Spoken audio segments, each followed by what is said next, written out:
Guys, this is Michael from Nomadic Insights. In today's video, we're going to go over the Chase Sapphire Preferred credit card and whether or not this card represents a good value for $95 a year. The card offers three main ways you can recoup your money: the initial sign-up offer, the Chase Ultimate Rewards program, and then the insurance coverages offered by the card. So in this deep dive, we're going to go through each three of these components to understand the value of the membership program offered by Chase Sapphire Preferred. With that being said, let's just go briefly over the APR or interest section. So in terms of the actual interest or the APR, you should not be paying interest on a credit card. That just completely destroys the value of this card. Do not pay interest on your credit card. Pay it off at the end of the month. Thank you for listening to this regularly scheduled warning on the APR. Don't pay it. So let's get started with the introduction offer that's currently going on for the Chase Sapphire Preferred credit card at the time of this filming.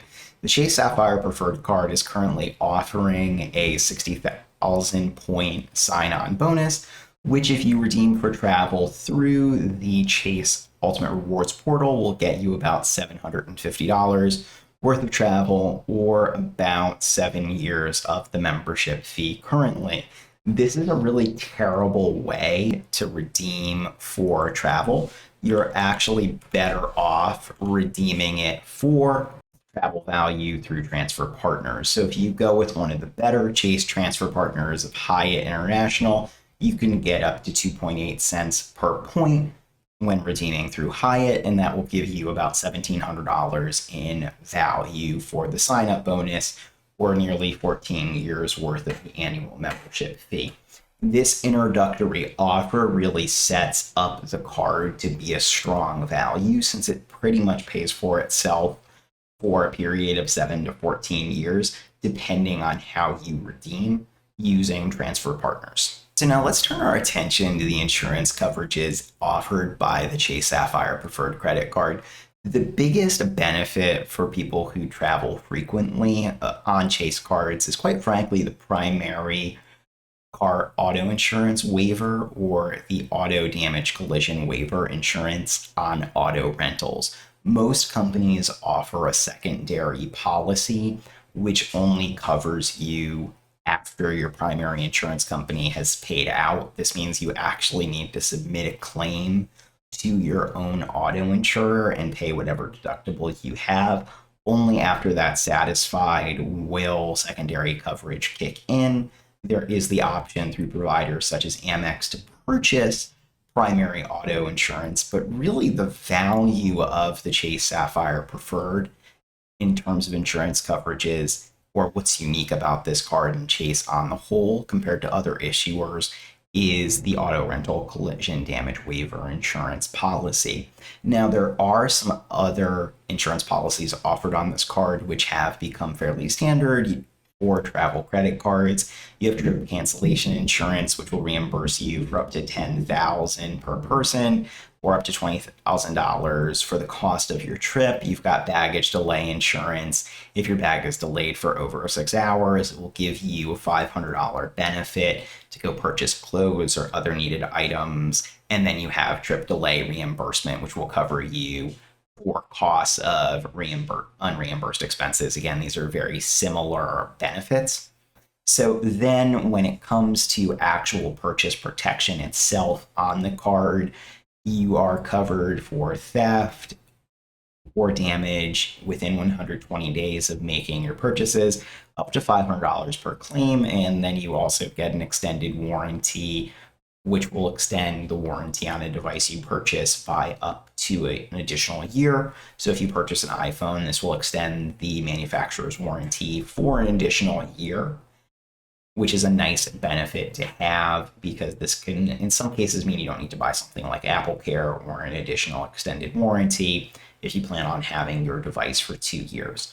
So these insurance protections are a really strong reason to consider membership with Chase Sapphire Preferred. So the main reason why many people pick Chase credit card products is the ultimate rewards program and its transfer partners. So this is really where you can start to accumulate a lot of value for your points and where you're going to be able to get different multipliers going.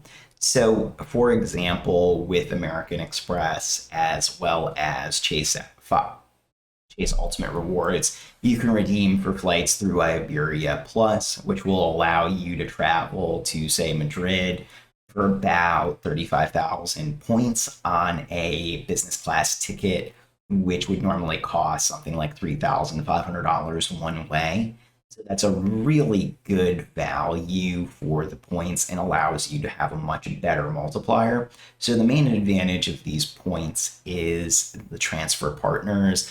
Chase itself only really offers about 1.25 cents per point. So you're better off going with someone like Hyatt or one of the higher end airline travel partners to transfer your points to for increased redemptions. So the Chase Ultimate Rewards program itself is great, but where you really begin to accumulate points is through the transfer partners.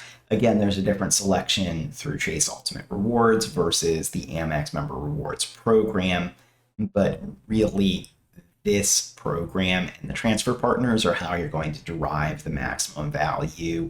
If you're planning on just using this card for statement credit through travel, might not be the best choice, and it's really not a great way to use these points because of the limited value, and you might just be better with a cashback card in some circumstances compared to a Chase Sapphire Preferred.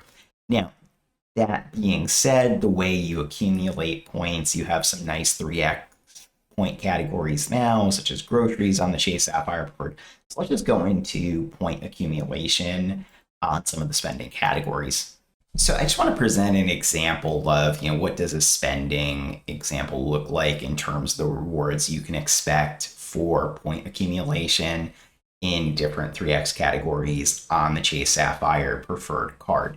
So first, for groceries, I've assumed that a family of 2 people, thanks to our good friend inflation, is probably spending about $700 a month on groceries, which over 12 months is going to be a spend of $8,400. This means you will accumulate 25,200 Chase points, and I've assumed using one of the better transfer partners like Hyatt with about 2.8 cents per mile, you're going to get about $705 from those rewards when you redeem through a transfer partner. So that there and of itself, just with grocery spend, you've already recovered enough for the annual fee. Now, when we add in other spending categories, like let's say dining, so again, like $450 a month by 12, you're looking at $5,400 in dining spend a year, or 16,200 points at 3x. That's going to, again, redeeming through Hyatt at 2.8 cents per Hyatt rewards point. You're going to get $453.60, again, handily covering your card expense. And even in the case of vacation, I'm assuming 2 people traveling on a 1-week vacation in the US, this is, again, pre-pandemic numbers on vacation travel at about $3,100 a year, to be precise, $3,116. This is going to get you 9,348 points when you redeem those through a transfer partner, in this case Hyatt. You're going to put $261.74 towards your vacation. So you're going to be looking at $1,420.94 if you redeem all your points, which you've accumulated, for your $16,916 in spend on the Chase Sapphire Preferred in this case, and that's going to cover about 50% of a 2-person vacation. Not bad value for the card. Again, this is a card where I'm assuming you have the income to support this level of spend without straining yourself financially. These are just unfortunately due to inflation of the prices of groceries. If you're looking to stem some of the hurt, put a little bit more cash back in your pocket, the cashback card might be better, frankly speaking, depending on your financial circumstances. Please feel free to let me know if you have any questions about the Chase Sapphire Preferred credit card, and I'll be more than happy to help with any questions you have. Thanks so much, and stay awesome.